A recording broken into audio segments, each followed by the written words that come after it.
L'économie avec Jérôme Libeskine. Bonjour Jérôme. Bonjour.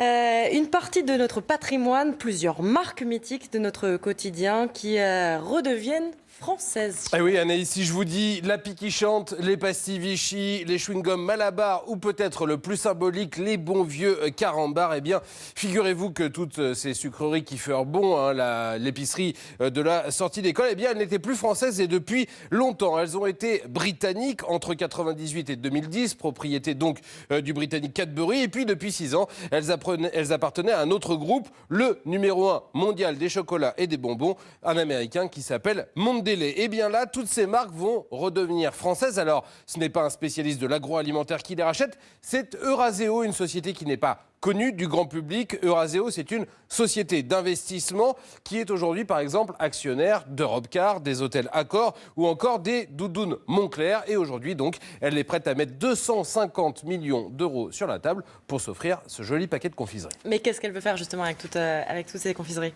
Eh bien justement, elle veut miser sur la formidable image de ces marques et de ces bonbons. La conviction de l'acheteur, c'est qu'au sein du géant américain, Carambar et les autres n'étaient pas considérés à leur juste valeur. Aucun budget marketing ou publicitaire, aucune envie de les mettre en avant, aucune envie non plus d'innover, juste envie de se contenter finalement d'une réputation. Mais dans l'énorme marché de la confiserie, cela ne suffit pas parce que manger un bonbon, finalement, ce n'est pas simplement manger du sucre. Il faut que ces bonbons nous racontent une histoire, soit l'histoire de notre enfance quand on est parent, soit une histoire aux enfants d'aujourd'hui. Des enfants qui, aujourd'hui, eh bien, paraît-il, préfèrent les bonbons acides aux bonbons très sucrés. C'est bien là-dessus que mise Eurazeo a réveillé la belle endormie. Et quand on voit ce qu'il a réussi à faire, par exemple, avec les doudounes Moncler, qui étaient totalement passés aux oubliettes et qui aujourd'hui sont l'objet fashion par excellence, il y a des chances que cela marche et que la bonne vieille carambar redevienne le classique des cours de récréation. Alors vous m'avez mis au défi,